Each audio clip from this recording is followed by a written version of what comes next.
নমস্কার, আমি স্বপ্না বলছি। আপনারা শুনছেন ধারাবাহিকভাবে কালিদাস রচিত অভিজ্ঞান শকুন্তলম, সংস্কৃত থেকে বাংলায় অনুবাদ। আজ ষষ্ঠ অঙ্ক, আর এই ষষ্ঠ অঙ্কে ধীবর বৃত্তান্ত একটু বড় ভূমিকা, কারণ শকুন্তলার জীবনের মোড় এই বৃত্তান্তটির মধ্যেই লুকোনো আছে। চলুন শুনি। তারপর নগর রক্ষার কাজে নিযুক্ত রাতশালকের প্রবেশ। পশ্চাদে বদ্ধহস্ত জৈনিক পুরুষকে নিয়ে রক্ষীদ্বয় প্রবেশ করল। রক্ষীদ্বয় তাড়না করতে করতে, ওরে বেটা চোর, বল, মণিখচিত এবং রাজার নামাঙ্কিত এই অঙ্গুরীয়ক তুই কোথায় পেলি? পুরুষ যেন ভয় পেয়েছে এরূপ অভিনয় করে। আপনারা প্রসন্ন হন, আমি এরূপ কাজ অর্থাৎ চুরি করিনি। প্রথম রক্ষী, তবে কি তোকে সৎ ব্রাহ্মণ বিবেচনা করে রাজা তার দান করেছেন? আপনারা শুনুন, আমি চক্রাবতারবাসী একজন ধীবর। দ্বিতীয় রক্ষী, আরে বাটপার, আমরা কি তোকে জাতের কথা জিজ্ঞাসা করেছি? রাতশালক, সূচক, একে পূর্বাপর ক্রম অনুসারে সব বলতে দাও, কথার মধ্যে একে বাধা দিও না। রক্ষীদ্বয়, তা আপনি যা আদেশ করেন, বল কি বলবি? পুরুষ, জাল, বড়শি ইত্যাদির সাহায্যে মৎস্য শিকার করে আমি আত্মীয় পরিস্বজনের ভরণ পোষণ করি। শালক হেসে, তা তোর জীবিকা বেশ পবিত্র বলতে হয় দেখছি। পুরুষ, বিনিন্দিতমপি যৎ কর্ম সহজং কিল ন খলু তৎ কর্ম বিবর্জনীয়ম অনুকম্পা মৃদুরপি শ্রোত্রিয় পশুমারণ কর্ম দারণ ভবতি। শুনুন মহাশয়, এরকম বলবেন না। যে বৃত্তির মধ্যে মানুষ জন্মগ্রহণ করেছে সেই বৃত্তি নিন্দনীয় হলেও কখনো তা পরিত্যাগ করা উচিত নয়। কেননা দেবজ্ঞ বিপ্র স্বভাবে অনুকম্পাপ্রবণ হলেও যজ্ঞীয় পশুবৎকালে নির্দয় হয়ে থাকেন। শালক, তারপর? পুরুষ, একদিন একটি রোহিত মৎস্য যখন আমি খণ্ড খণ্ড করে কাটলাম, তখন তার উদরের মধ্যে মণিমুক্তায় উজ্জ্বল এই অঙ্গুরীয়কটি দেখতে পেলাম। পরে তা বিক্রি করবার জন্য যখন দেখাচ্ছিলাম, তখন আপনারা আমাকে ধরলেন। আগুন মারতে হয় মারুন, আর ছেড়ে দিতে হয় তো ছেড়ে দিন। কি রূপে অঙ্গুরীয়কটি পেলাম, এ হলো সে বৃত্তান্ত। শালক, জানুক, এর দেহের কাঁচা মাংসের গন্ধ থেকে মনে হচ্ছে এ নিঃসন্দেহে গোদাহারি ধীবরই হবে। এর অঙ্গুরীয়ক প্রাপ্তি চিন্তা করে দেখতে হবে। আমি রাজপুরীতে যাচ্ছি। রক্ষীদ্বয়, আপনার যেরূপ আদেশ।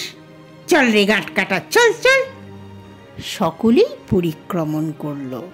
শালক, সূচক, এ সদরদরজায় একে নিয়ে সতর্কতার সঙ্গে অপেক্ষা করো।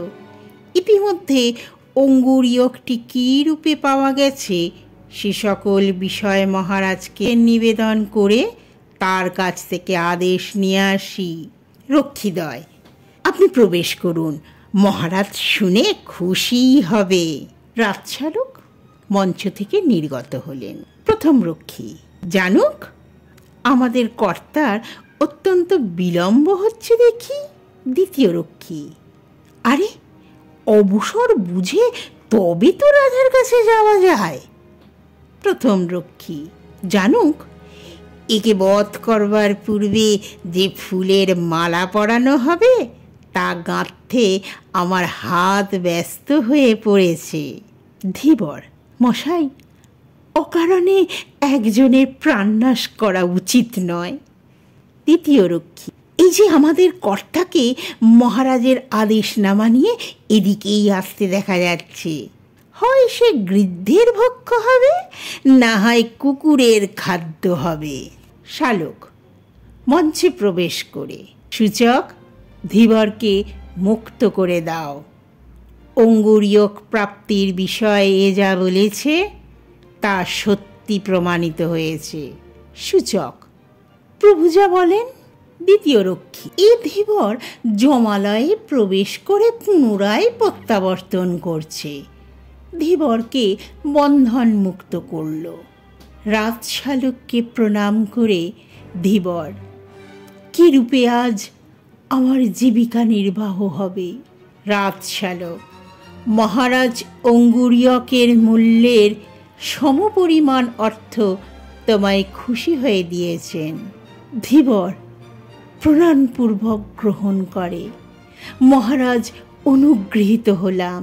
সূচক, এ এমন অনুগ্রহ যে শুল থেকে নামিয়ে হস্তিপৃষ্ঠে স্থাপন করা হলো। জানুক হুজুর, পারিতোষিকই বলে দিচ্ছে যে সে অঙ্গুরীয়কটি প্রভুর বিশেষ প্রিয় ছিল।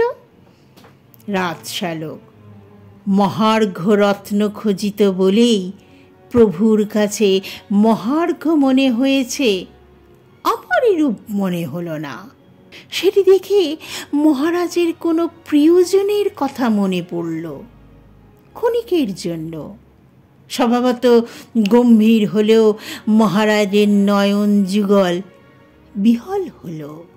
সূচক, হুজুর মহারাজের সেবা করলেন বলতে হয়। জানুক, তার চেয়ে বলো প্রভু এ ধীবরের সেবা করলেন। ধীবরকে হিংসার দৃষ্টিতে দেখতে থাকলেন। রাজশাল, ধীবর, মহাশয়, এ পারিতোষিকের অর্ধেক আপনাদের ফুলের দাম হিসেবে দিচ্ছি। জানুক, তুমি যথার্থই বলেছ। রাজশালক, ধীবর শোনো, এখন তুমি আমার বিশিষ্ট বন্ধু হলে। আমাদের প্রথম মিত্রতা সুরা সাক্ষী রেখেই করতে চাই, সুতরাং সুরিখানার দিকেই যাই। সকলেই নির্গত হল। প্রবেশকের সমাপ্ত। তারপর সানুমতি নামে অপ্সরা আকাশপথে প্রবেশ করল। সানুমতি, সাধুপুরুষদের স্নানের সময় আমরা যে পর্যায়ক্রমে অপ্সরা তীর্থে অবস্থান করি, আমি তো পালন করেছি। এখন এই রাজর্ষি দুষ্যন্তের ব্যাপারটা সচক্ষে পর্যবেক্ষণ করব।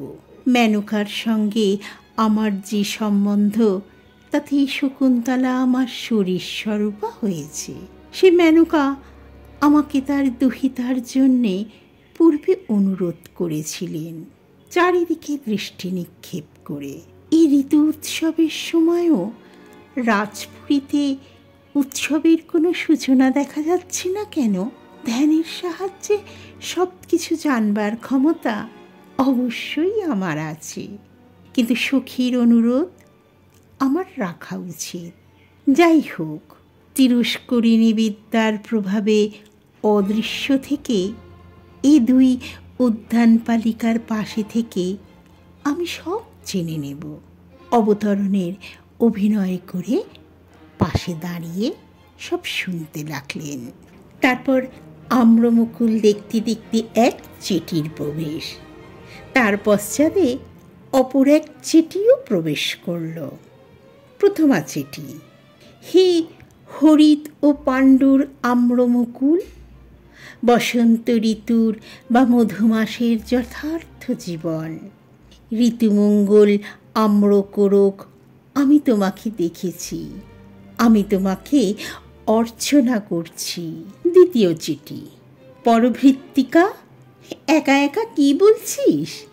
প্রথমা চিঠি, শোনো মধুকরিকা, নতুন আম্রমুকুল দেখে পরভর্তিকা উন্মত্ত হল। দ্বিতীয় চিঠি, আনন্দে সত্তর নিকটে এসে বসন্তকাল এসে গেছে নাকি? প্রথমা চিঠি, মধুকরিকা, এবার তোমার মত্ত হয়ে গান করবার সময় এসে গেছে।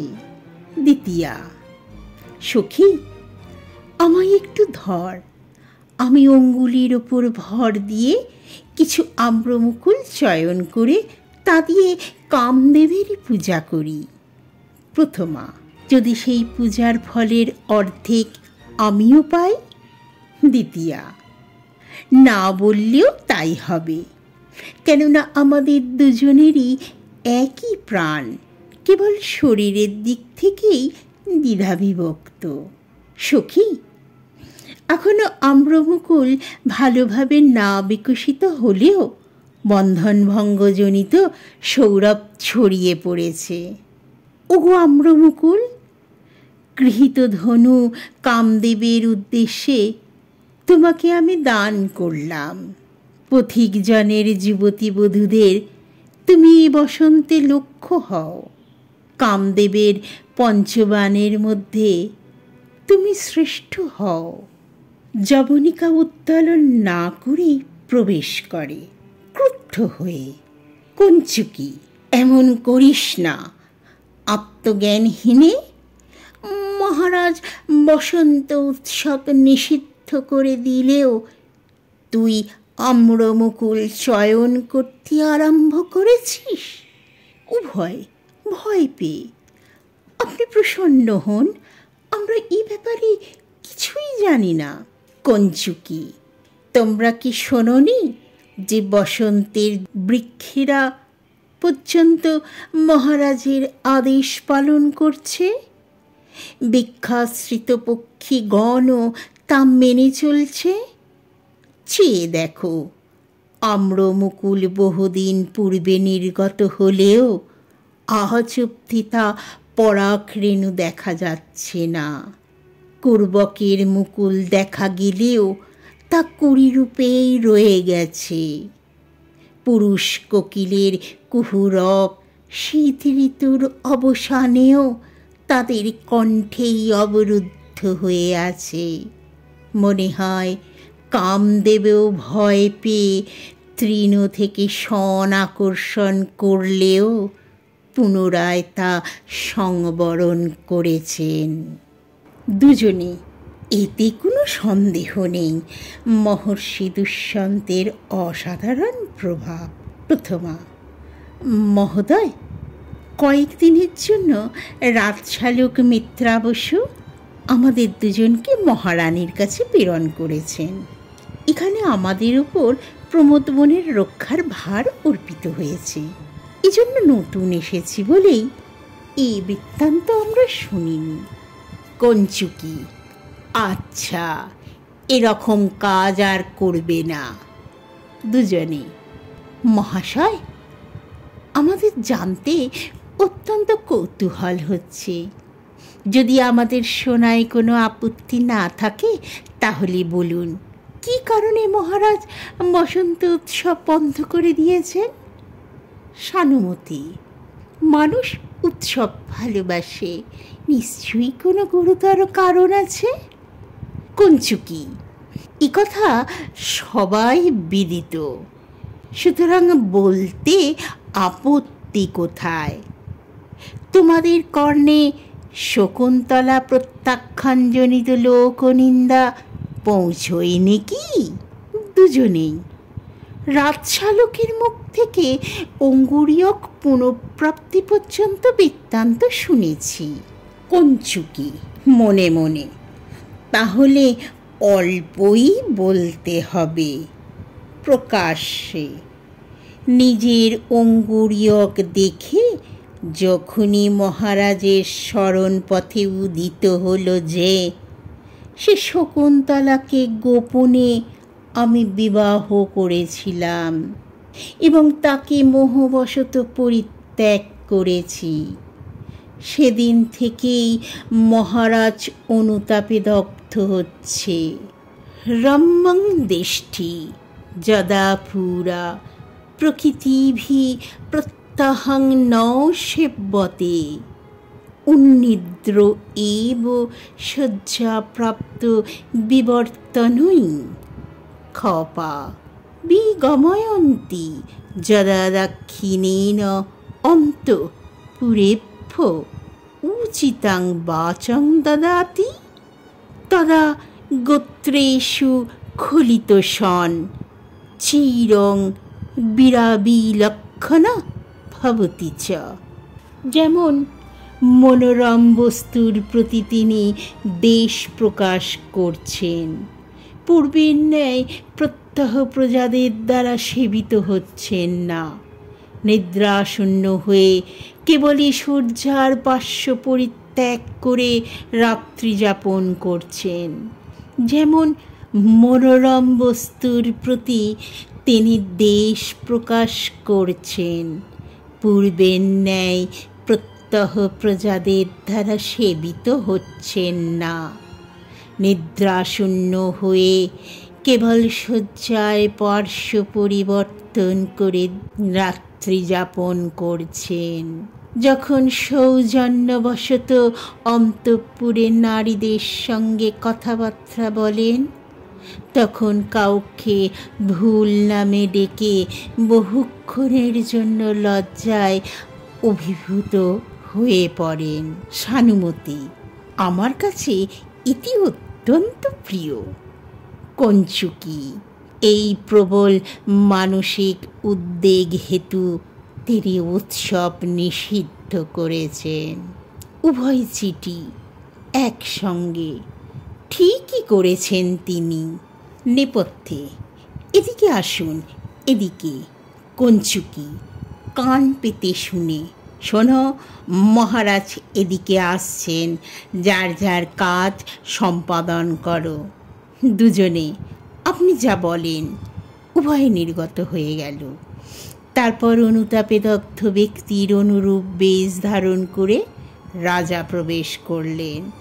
বিদূষক এবং প্রতিহারীও সেই সঙ্গে প্রবেশ করলেন।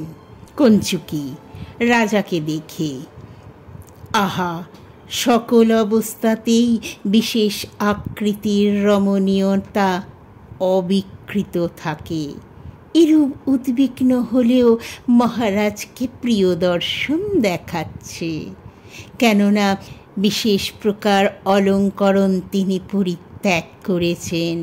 বাম হস্তের মণিবন্ধে একটিমাত্র স্বর্ণবলয় পরিধান করে আছেন। অনবরত উষ্ণ নিঃশ্বাস ত্যাগ করায় তার অধর রক্তিম। চিন্তা হেতু অনিদ্রায় তার নয়ন যুগল ম্লান ও কালিমায় লিপ্ত। কৃশ হলেও সানযন্ত্রের সংস্কৃত উৎকৃষ্ট মণির মতন নিজের তেজের গুণে তা লক্ষ্য করা যাচ্ছে না। সানুমতি রাজাকে দেখে প্রত্যাখ্যান করে অবমাননা করলেও এর জন্য শকুন্তলা যে ব্যথা অনুভব করে তার যোগ্যই বটে। রাজা চিন্তামগ্ন অবস্থায় ধীরে ধীরে চলতে চলতে, হরিলোচনা সে প্রিয়া শকুন্তলা আমাকে বারবার মনে করিয়ে দিতে চাইলেও আমার হৃদয় তখন সুপ্ত ছিল। হে দুর্ভাগ্য হৃদয়, এখন অনুতাপ জ্বালা সইবার জন্য জেগে উঠেছে। সানুমতি, তাপস্বিনী বেচারির ভাগ্যই এই রকম। বিদূষক, যাতে অন্য কেউ শুনতে না পায় এভাবে। একে আবারও শকুন্তলার রোগ আক্রমণ করল। জানি না কিভাবে এর চিকিৎসা হবে। কঞ্চুকি নিকটে গমন করে, মহারাজের জয় হোক, মহারাজের জয় হোক। মহারাজ, প্রমোদ বোন ভালোভাবে পরীক্ষা করে দেখা হয়েছে। মহারাজ স্বেচ্ছানুসারে চিত্তবিনোদনের স্থানে উপবেশন করুন। রাজা, শোনো বেত্রবতী, আমার কথা মতন মাননীয় আমাত্য পিসুনকে বলো, নিদ্রা থেকে বিলম্বে জাগ্রত হওয়ায় আজ আমি সিংহাসনে বসে রাজকার্য দেখতে পারিনি। পুরবাসীদের যে সকল বিষয় আজ তিনি দেখেছেন সেগুলো যেন লিখে আমাকে জানান। প্রতিহারী মহারাজ যেরূপ আদেশ করেন নির্গত হলেন। রাজা, বাতায়ন, তুমিও তোমার নিজের কর্তব্য করো। কুঞ্চুকি, মহারাজ যেরূপ আদেশ করেন নির্গত হলেন। বিদূষক, আপনি স্থানটি মক্ষিকা শূন্য করলেন। এখন নাতিশীতোষ্ণ এই মনোরম প্রমোদ বনে স্বয়ং আরাম উপভোগ করুন। রাজা, বন্ধু, ছিদ্র পেলেই অনর্থ বহুলভাবে আগমন করে, এই যে উক্তি, এর ব্যতিক্রম দৃষ্ট হয় না। কেননা দেখো বন্ধু, মণিকন্যার প্রণয়ে স্মৃতিরোধক মোহ আমার মন থেকে অপসৃত হয়েছে। আমাকে আঘাত করবার জন্যই কামদেব তার ধনুতে আম্রমুকুলের স্বর যোজনা করেছেন। বিদূষক, অপেক্ষা করুন।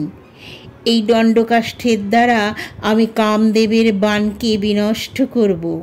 দণ্ড উত্তোলন করে আম্রমুকুল ভঙ্গ করবার ইচ্ছা করল। রাজা ঈষৎ হাস্য করে, উত্তম, ব্রহ্মতেজ দেখলাম। বন্ধু, কোথায় বসে প্রিয় শকুন্তলার কিঞ্চিত সদৃশীলতায় দৃষ্টি বিনোদন করি? বিদূষক, কেন? চতুরিকা নাম্নী যে পরিচালিকা সর্বদা আপনার পাশে থাকে, তাকে আপনি বলেছেন মাধবী মণ্ডপে এই বেলাটা অতিবাহিত করব। সেখানে আমার নিজের হস্তে অঙ্কিত শকুন্তলার প্রতিকৃতিখানা নিয়ে এসো। রাজা, এখন চিত্তবিনোদনের এই বিষয়গুলি নিয়েই থাকতে হবে, তাই সেদিকে পথ দেখাও। বিদূষক, এদিকে আসুন, এদিকে। সানুমতি অনুসরণ করতে লাগলেন। বিদূষক, দুজনেই পরিক্রমণ করে এই যে মাধবীলতার কুঞ্জ, এই তো মণিখঞ্জিত প্রস্তর বেদী, মনোরম উপহারে সজ্জিত হয়ে এ যেন আপনাকে স্বাগত করবার জন্যেই অপেক্ষা করছে। সুতরাং ভেতরে প্রবেশ করে উপবেশন করুন। উভয়ই ভেতরে প্রবেশ করে উপবেশন করলেন। সানুমতি অনুসরণ করতে লাগলেন।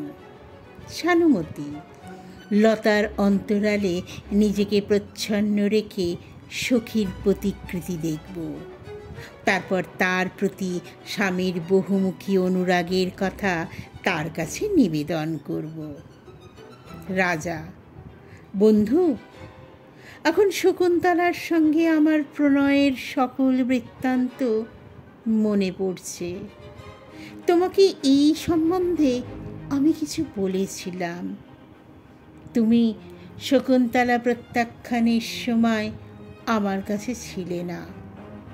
পূর্বেও তুমি তার নাম পর্যন্ত আমার কাছে উচ্চারণ করনি। তুমি কি আমার মতন বিস্মৃত হয়েছিলে?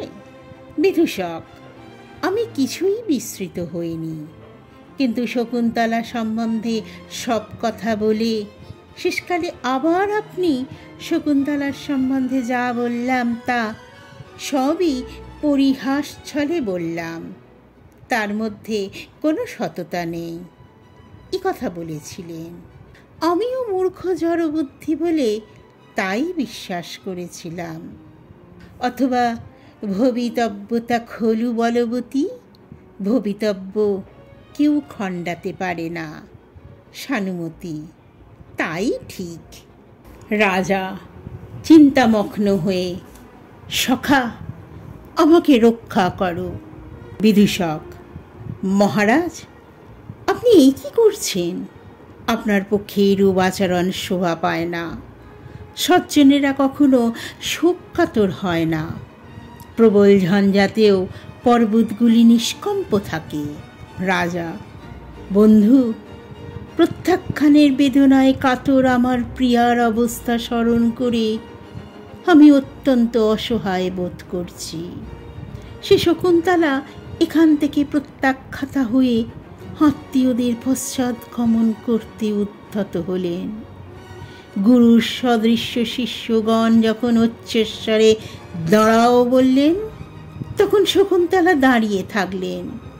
পুনরায় সে বাষ্পাচ্ছন্ন দৃষ্টিতে নিষ্ঠুর আমার দিকে একবার দেখল। এসব বিষাক্ত শল্যের মতন এখনো আমায় দগ্ধ করে। সানুমতি: হায় রে স্বার্থপরতা! এর অর্থাৎ রাজার সন্তাপে আমার আনন্দ হচ্ছে। বিদূষক: বন্ধু, আমার মনে হয় কোনো এক আকাশচারী তাকে নিয়ে গেছে। রাজা: পতিব্রতা নারীকে পতিভিন্ন আর কি স্পর্শ করার সাহস পাবে? মেনকা তোমার সখীর জননী, একথা শুনেছি।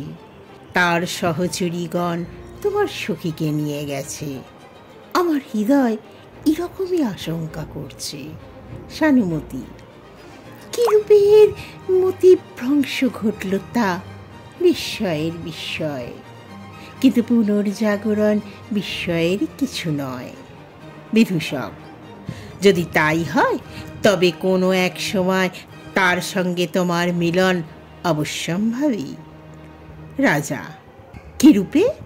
বিদূষক: পিতামাতা পতিবিচ্ছেদের কাতর কন্যাকে দেখতে পারেন না। রাজা: বন্ধু, শকুন্তলার সঙ্গে মিলন তা কি স্বপ্ন? তা কি মায়া, অর্থাৎ ঐন্দ্রজালিকের প্রভাব? তা কি আমার মনের ভ্রান্ত ধারণা, অথবা নাকি কোনো পুণ্যের ফল যা পুণ্যক্ষয়ের সঙ্গেই বিলীন হয়েছে?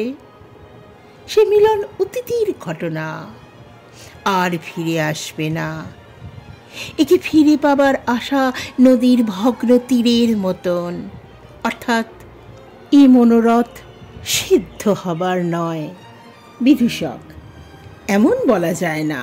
আপনার এই অঙ্গুরীয়ক থেকে বুঝতে পারলেন যে যা অবশ্যম্ভাবী তার আবির্ভাব যে কীভাবে ঘটবে তা কেউ বলতে পারে না।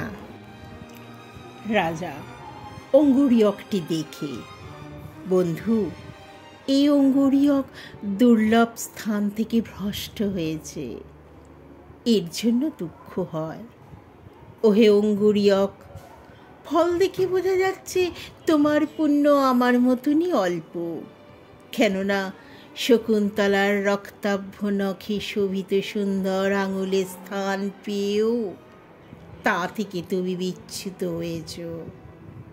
সানুমতি: যদি এই অঙ্গুরীয়কটি অন্য লোকের হাতে পড়ত তাহলে অবশ্য দুঃখের ব্যাপার হতো।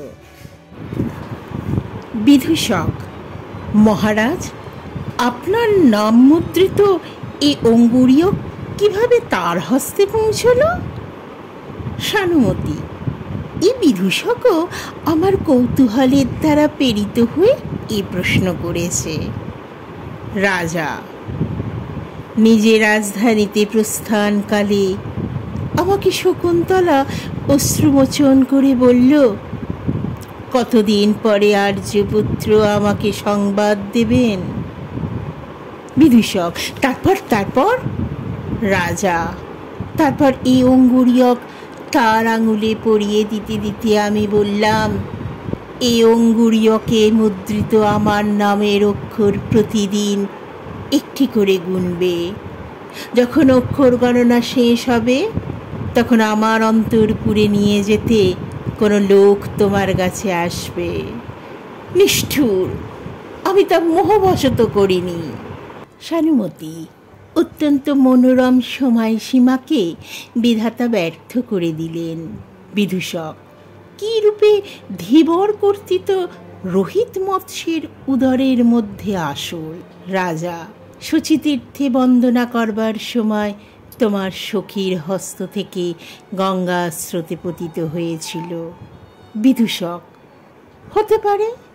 সানুমতি: সে কারণেই অধর্মভীরু এই রাজর্ষির হতভাগিনী শকুন্তলার সঙ্গে বিবাহের সন্দেহ হয়েছিল, অথবা এরূপ অনুরাগ কোনো স্মারকের অপেক্ষা রাখবে, এটাই বা কীরকম?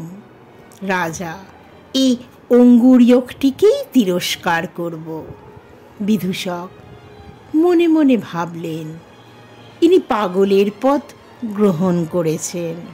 রাজা অঙ্গুরীয়কটির দিকে তাকিয়ে বললেন, শোনো অঙ্গুরীয়ক, সুন্দর আর ওই কোমল আঙুলের সেই হাত পরিত্যাগ করে কি করে তুমি জলে নিমগ্ন হয়ে থাকলে? অথবা অচেতনং গুণং নাম ন লক্ষ্যয়েত, অথবা অচেতন পদার্থ গুণ বিচার করতে পারে না। আমি বা কি কারণে প্রত্যাখ্যান করেছি? বিদূষক মনে মনে, ক্ষুধা কি আমায় খেয়ে ফেলবে? রাজা অকারণে পরিত্যাগ করার অনুতাপে দগ্ধ হৃদয় এই ব্যক্তিকে পুনরায় দর্শন দিয়ে অনুকম্পা করো। জবনিকা উত্তোলন না করেই হাতি চিত্রফলক নিয়ে প্রবেশ করে চতুরিকা। চতুরিকা, এই যে চিত্রে অঙ্কিত ভূত্রী। বিদূষক, বন্ধু তুমি চমৎকার এঁকেছ, যেন হৃদয়ের ভাব ব্যক্ত হচ্ছে। চিত্রে অঙ্কিত উচ্চ ও নিম্ন স্থানে যেন আমার দৃষ্টি স্থির থাকছে না। সানুমতি, আহা, রাজর্ষির অঙ্কনে কি দক্ষতাঙ্গই মনে হচ্ছে। আমার সখী শকুন্তলা আমার সম্মুখেই দণ্ডায়মান রয়েছে।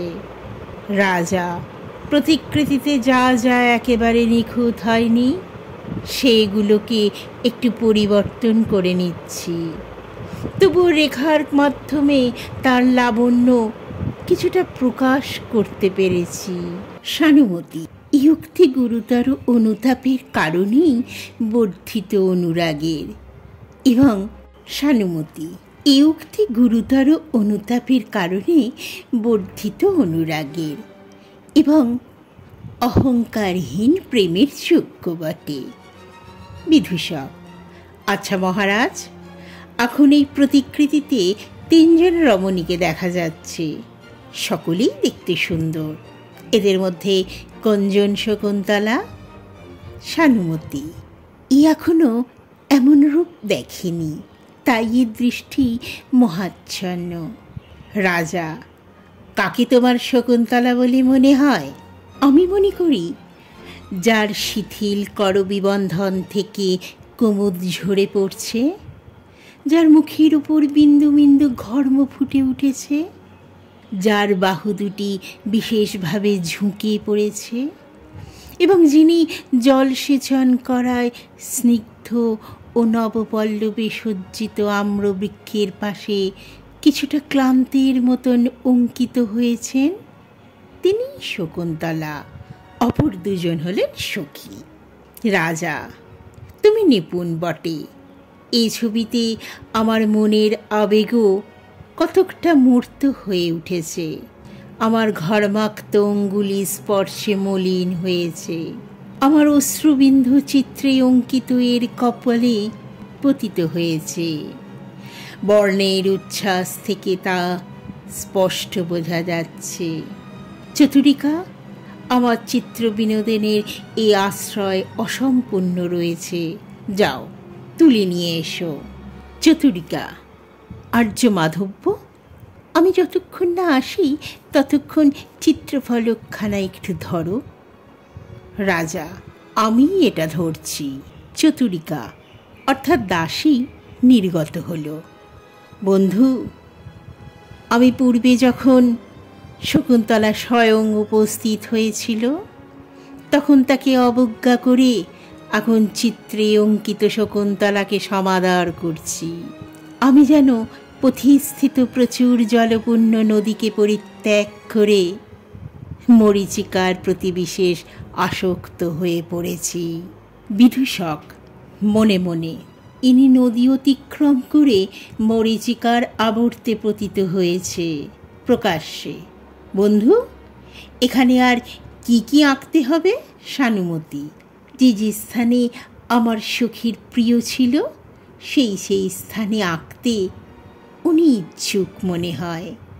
রাজা, শোনো বন্ধু, যার সৈকতে হংসযুগল উপবিষ্ট এমল মালিনী নদী আঁকতে হবে, যে নদীর উভয় তীরে হরিণ সমূহ বসে আছে এমন পবিত্র হিমালয়ের ক্ষুদ্র ক্ষুদ্র প্রত্যন্ত পর্বতসমূহ আঁকতে হবে, যে বৃক্ষের শাখায় বলকল বসন প্রলম্বমান এমন বৃক্ষের নিচে কৃষ্ণসার মৃগে শৃঙ্গের নিচে বাম চক্ষু কণ্ডু নয়নরতা এক হরিণকেও আমি অঙ্কন করতে চাই। বিদূষক মনে মনে, যা দেখতে পাচ্ছি তাতে মনে হচ্ছে যে ইনি অসংখ্য লম্বা লম্বা দাড়িওয়ালা তাপসদেরও এঁকে চিত্রফলকটি পূর্ণ করে ফেলবেন। রাজা: বন্ধু, শকুন্তলার অন্য কিছু অত্যন্ত প্রিয় প্রসাধনও আমি অঙ্কন করতে ভুলে গেছি। বিদূষক: কীরকম?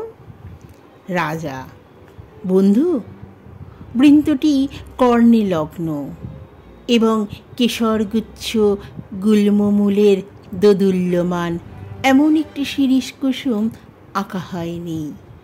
তাছাড়া শরৎকালীন চন্দ্রের কৌমুদীর ন্যায় পেলব ও ধবল একটি মৃণালের হাড় স্তন্দয়ের মধ্যে অঙ্কিত করিনি। বিদূষক: বন্ধু, ইনি রক্তপদ্মদলের মতন সুন্দর আঙুলে মুখ আচ্ছাদন করে যেন অত্যন্ত চকিতভাবে কেন দাঁড়িয়ে আছেন? এই যে দেখি দাসীর বেটা ফুলের মধু চুরি করে ভ্রমরশীল মধুকর শকুন্তলার মুখের পানেই দ্রুত ধাবিত হচ্ছে। রাজা: এ দুষ্টু ভ্রমরকে বারণ করো। বিদূষক: দুর্বিনীতের শাসক আপনিই কেবল একে বারণ করতে পারেন। রাজা: যথার্থই বলেছ। পুষ্পিপূর্ণ লতার প্রিয় অতিথি এখানে আমার প্রিয়ার দেহে অকারণে বসতে চেষ্টা করছে কেন? তোমার প্রতি অনুরক্তা এই ভ্রমরই তৃষ্ণার্থ হয়ে কুসুমের ওপর উপবেশন করেও তোমার জন্য প্রতীক্ষা করছে। তোমাকে ছাড়া এ মধুপান করবেই না। সানুমতি: আজ মশাই একে উপযুক্ত রূপে নিবারণ করেছেন। বিদূষক: এই জীবকে বারণ করলেও তা শোনে না। রাজা: ওহে ভ্রমর, তাই নাকি? তুমি আমার আদেশ মানছ না কেন? তাহলে এবার শোনো। ওহে ভ্রমর, অন্য কারোর স্পর্শে ম্লান হয়নি এমন ছোট গাছের মতন লোভনীয় মিলন উৎসবেও প্রিয়ার যে রক্তিম অধর আমি সদয়ভাবে ধীরে ধীরে পান করেছি, সে অধর তুমি স্পর্শ করো, তবে তোমার কমলিনীর অভ্যন্তরে বন্দি করে রাখব। বিদূষক: আপনি যদি এরূপ তীক্ষ্ণ দণ্ড দেন তবে কেন ভয় পাবে না? হেসে মনে মনে, ইনি পাগল হয়ে গেছেন, আমিও এর সঙ্গে থেকে সেরকমই হয়ে যাচ্ছি। বন্ধু, আরে এইটি তো ছবি। রাজা: কি বললে? এটি ছবি? সানুমতি: আমিও এখন সত্যি জানতে পারলাম যে এটি ছবি। যিনি আঁকা জিনিসকে নিজের হৃদয় দিয়ে অনুভব করছেন তার এরকম হতেই পারে। রাজা: বন্ধু, তুমি এমন অন্যায় কাজ করলে কেন? তন্ময় হৃদয়ের সাক্ষাৎ প্রিয়ার দর্শনে যে সুখ তাই অনুভব করছিলাম, কিন্তু আমাকে এটা ছবি এ কথা স্মরণ করিয়ে দিয়ে তুমি আমার প্রিয়াকে আবার ছবিতে পরিণত করেছ। অশ্রু বিসর্জন করতে লাগলেন। সানুমতি: পূর্বাপর বিরোধী অপূর্ব এই বিরহ মার্গ। রাজা: বন্ধু, এই নিরবচ্ছিন্ন দুঃখ কী রূপে সহ্য করি? রাতে নিদ্রা লাভ হয় না, তাই স্বপ্নেও যে তাকে দেখব সে পথরুদ্ধ। আবার চক্ষু অশ্রুপূর্ণ হয়ে এলে চিত্রে অঙ্কিত একেও দেখা সম্ভব হয় না। সানুমতি: শকুন্তলাকে প্রত্যাখ্যান করে আপনি তাকে যেই দুঃখ দিয়েছেন, আপনি সকল প্রকারেই আজ তা একেবারে ধুয়ে মুছে দিলেন চতুরিকা প্রবেশ করে। চতুরিকা: প্রভুর জয় হোক, জয় হোক। তুলির পাত্র নিয়ে এদিকেই আসছিলাম। রাজা: তারপর? চতুরিকা: ইতিমধ্যে তরলিকাকে সঙ্গে নিয়ে দেবী বসুমতী উপস্থিত হয়ে আমি আর্যপুত্রের কাছে এগুলো নিয়ে যাচ্ছি বলে তুলির পাত্র আমার হাত থেকে জোরপূর্বক নিয়ে নিলেন। বিদূষক: সৌভাগ্যবশত তুমি মুক্তি পেয়েছ। চতুরিকা: দেবীর উত্তরীয় বৃক্ষ শাখায় লগ্ন হলে তরলিকা যখন তা মোচন করতে গেল, সে অবসরে আমি পালিয়ে এলাম। রাজা: বন্ধু, দেবী এসে পড়েছেন। এখন তিনি অত্যন্ত অভিমানিনী। তুমি এ প্রতিকৃতিখানা রক্ষা করো। বিদূষক: আমাকে রক্ষা করো, এ কথাই বলুন। চিত্রফলক নিয়ে উঠে দাঁড়িয়ে বললেন, যদি আপনি অন্তপুরের কালকূট গড়ল থেকে মুক্তি পান, তাহলে আমাকে মেঘ প্রতিচ্ছন্ন নামক প্রাসাদে গিয়ে আহ্বান করবেন। এই বলে দ্রুতপদে নির্গত হয়ে গেলেন। সানুমতী অন্যের প্রতি হৃদয় আসক্ত হলেও ইনি প্রথম প্রণয়ের গৌরব রক্ষা করে চলেছেন। অবশ্য সৌহার্দ্য তখন কিছুটা শিথিল। পত্র হাতে নিয়ে প্রবেশ করে প্রতিহারী বললেন, প্রতিহারী: মহারাজের জয় হোক। রাজা: বেত্রবতী, তুমি কি পথে মহারানীকে আসতে দেখনি? প্রতিহারী: হ্যাঁ মহারাজ, কিন্তু আমাকে হাতে পত্র নিয়ে আসতে দেখে তিনি প্রত্যাবর্তন করলেন। রাজা: তিনি কার্যের মূল্য বোঝেন, তাই তিনি আমার কার্যের বিঘ্ন প্রতিহার করলেন। প্রতিহারী: মহারাজ, আমাত্য জানাচ্ছেন যে রাজস্ব গণনার কাজে অধিক ব্যাপৃত থাকায় কেবল একটি পৌরকার্য দেখা সম্ভব হয়েছে, তা পত্রস্থ করে প্রেরণ করা হলো।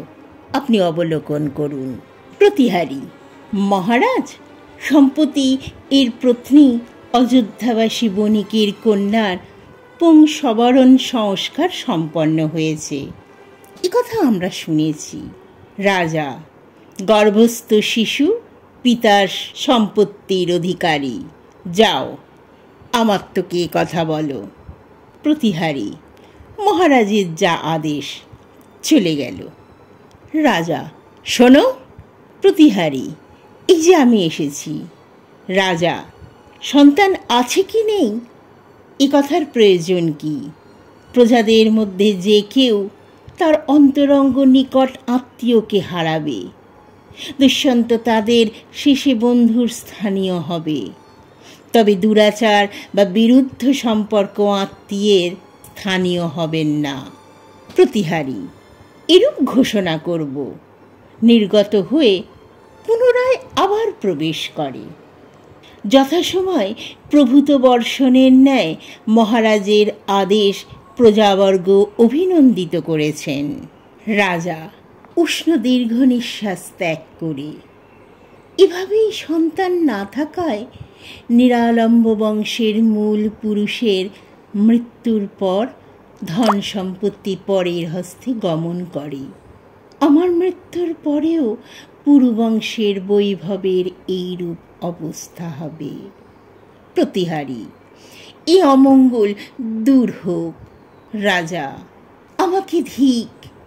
লক্ষ্মী স্বয়ং উপস্থিত হলেও আমি তাকে উপেক্ষা করেছি। সানুমতী: নিশ্চয়ই আমার সখীকে মনে করেই ইনি নিজেকে ধিক্কার দিচ্ছেন। রাজা: যথাসময় বীজ বপন করলে পৃথিবী যেমন প্রচুর শস্য প্রদান করে, তেমনি আমার নিজের আত্মাই গর্ভরূপে প্রবিষ্ট হয়ে সন্তানের জন্মদানের বংশকে রক্ষা করতে পারত, কিন্তু আমার বংশের রক্ষা কর্ত্রী ধর্মপত্নীকে আমি নিজেই পরিত্যাগ করেছি। সানুমতি, আপনার বিচ্ছেদ কখনো ঘটবে না।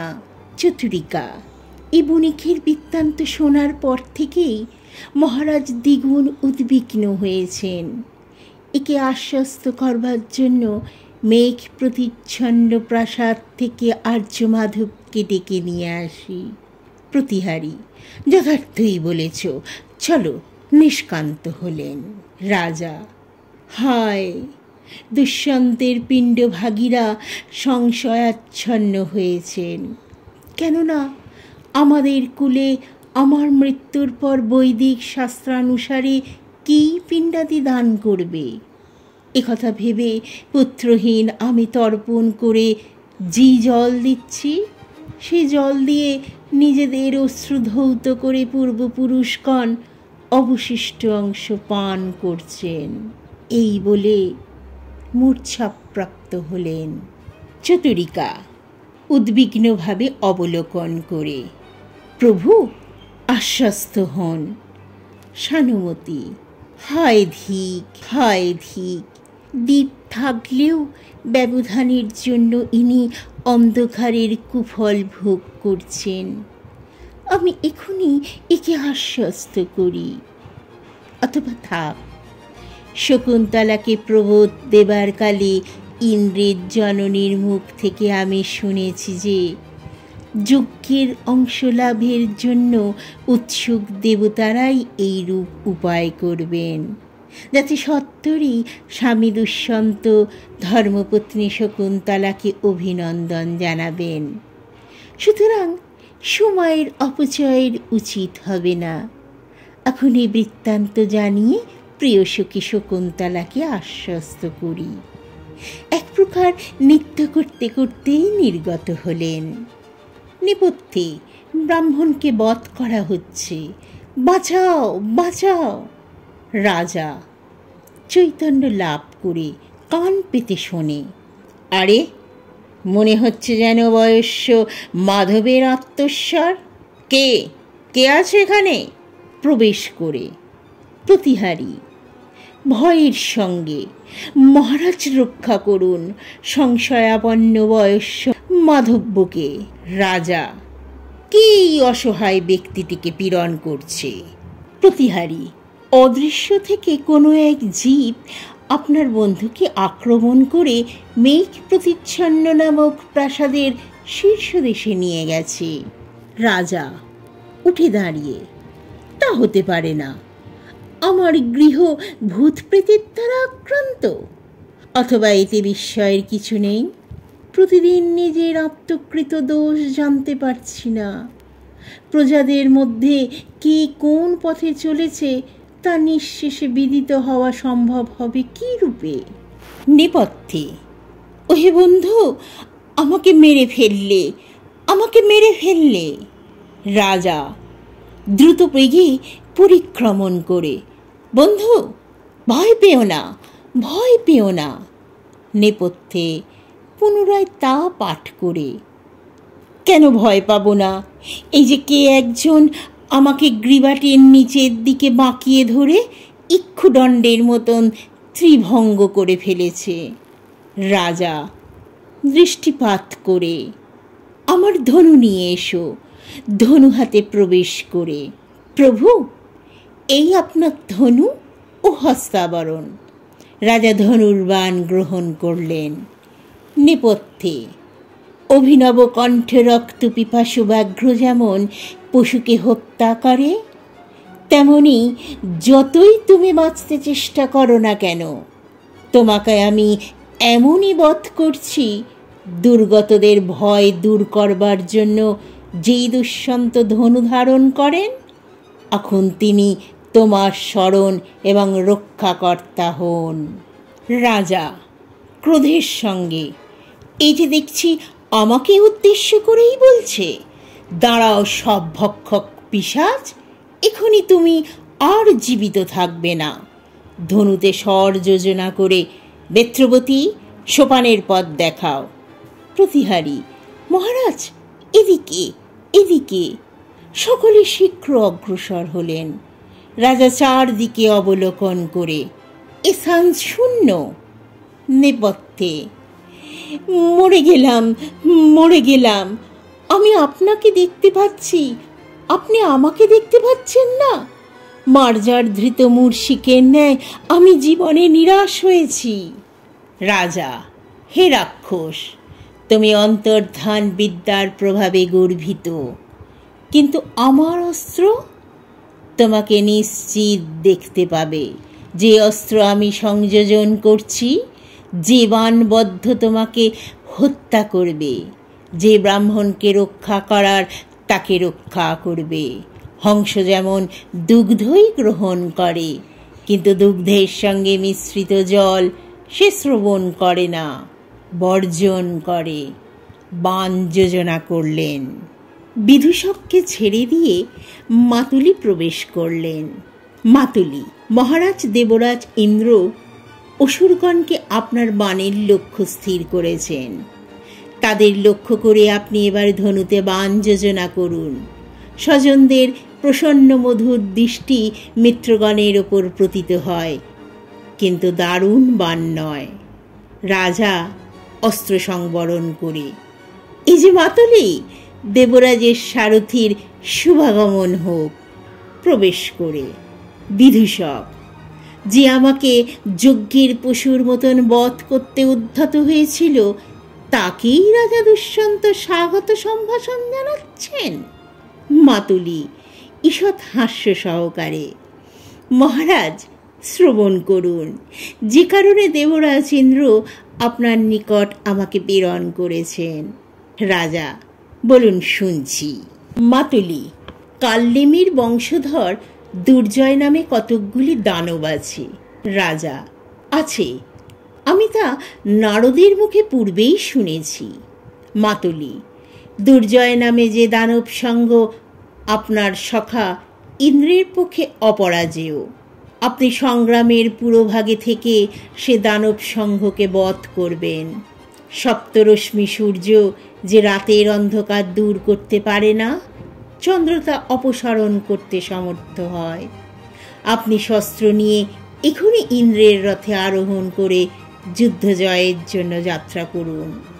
রাজা: ইন্দ্রের এই গৌরব প্রদর্শনে আমি অনুগৃহীত হয়েছি। মাধবীর প্রতি এরূপ আচরণের কারণ কি? মাতুলি: তাও বলছি। কোনো কারণবশত মনকষ্টে আপনাকে আমি অত্যন্ত পীড়িত দেখলাম। অনন্তর আপনাকে ক্রোধে উদ্দীপ্ত করবার জন্য আমি এই রূপ করেছিলাম। কারণ ইন্ধন দিলে অগ্নি জ্বলে, সর্পকে আঘাত করলে সে ফণা তুলে আক্রমণ করে। মানুষ সাধারণত ক্রুদ্ধ হলেই নিজের তেজ প্রকাশ করতে থাকে। রাজা: বন্ধু, স্বর্গের অধিপতির আদেশ অলঙ্ঘনীয়, সুতরাং এখানকার সকল বৃত্তান্ত বুঝিয়ে বলে আমার কথায় আমাত্ম পিশুনকে গিয়ে বলো, কেবলমাত্র আপনার বুদ্ধিই আমি প্রত্যাবর্তন করা পর্যন্ত প্রজাসাধারণকে প্রতিপালন করুক। জ্যাযুক্ত আমার এ ধনু অন্য কাজে ব্যাপৃত থাকবে। বিদূষক: প্রভুর যা আদেশ করেন। এই বলে বাইরে গমন করলেন। মাতুলি: আপনি রথে আরোহণ করুন। রাজা রথে আরোহণের অভিনয় করলেন। সকলেই নিষ্কান্ত হল। ষষ্ঠ অঙ্কের এখানেই পরিসমাপ্তি হল।